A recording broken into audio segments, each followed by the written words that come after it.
تو जब ये जो शादी का कॉन्ट्रैक्ट हस्बैंड और वाइफ के बीच में हो रहा है, इसके बीच में महर क्या रोल प्ले करता है? जी, तो जैसे मैंने बताया कि मेन जो शादी में मेन पिलर्स होते हैं, हस्बैंड है, वाइफ और वाइफ की तरफ से उसके जो गार्जियन होते हैं वो हैं जी, फिर दोनों की तरफ से ईजाब और कबूल यानी ऑफर एंड एक्सेप्टेंस, साथ साथ में वहाँ महर का जिक्र करना ज़रूरी है कि कितनी महर डिसाइड हुई। फिर महर के अदा करने के भी दो तरीके, एक नक़द और अगर नक़द नहीं है तो डिले के साथ भी कर सकते हैं, लेकिन वो उसके ज़िम्मे में बाकी रहेगा 6 मंथ में। वो लोग बहुत उसको भूल जाते हैं, ये बिल्कुल गलत है।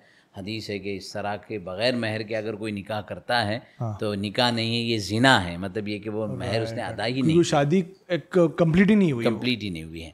तो महर ज़रूरी है। साथ साथ में 2 विटनेस गवाह ज़रूरी है। वो गवाह जो है हस्बैंड या वाइफ की फैमिली की तरफ से होना ज़रूरी नहीं है, वो गैदरिंग ऑफ जो निकाह है, मजलिस अक़्द निकाह, उसके ऊपर वो विटनेस और गवाह होते हैं कि हमारी आंखों के सामने ये निकाह हुआ और हमने देखा है। राइट, तो ये उसको विटनेस हो गए, ईजाब व कबूल हो गया, हस्बैंड वाइफ और उनके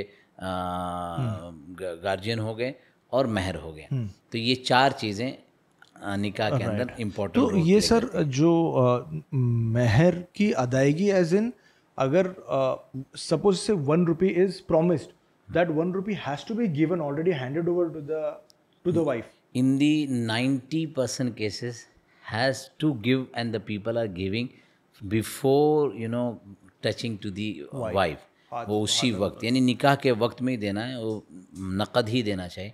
कभी कभार ऐसा होता है कि महर ज़्यादा है, पीडीसी पोस्ट डेटेड चेक दे दिया या कुछ उस तरीके का कर दिया। जी हाँ, एक जनरल परसेप्शन ऐसा है कि हक महर वो अमाउंट है, it is kind of a compensation कि अगर शादी टूटती है या निकाह टूटता है निकाह, तो उस वक्त वो जो औरत है उसके लिए वो एक कंपनसेशन का जरिया बन जाता है महर। बिल्कुल भी नहीं, बिल्कुल भी नहीं। ये अगर देखा जाए तो एक रिस्पेक्टफुल गिफ्ट है जो वाइफ को एट द डे ऑफ निकाह दिया जाता है। अब वो उसको यूज करे, उसको रखे, चाहे खर्च करे, ये चाहे फादर्स को दे दे, चाहे अपने घर वालों को जो करना है वो करे, हस्बैंड को उसमें कोई इख्तियार नहीं। एंड और ये जो महर है, this is also discussed, communicated, या हस्बैंड ने अपनी तरफ से बोल दिया मैं इतना देता हूँ, इतना मेरा, to be discuss and accepted from the both side. और इसमें डिमांड जो है ना वो वाइफ की तरफ से ही नॉर्मली होता है।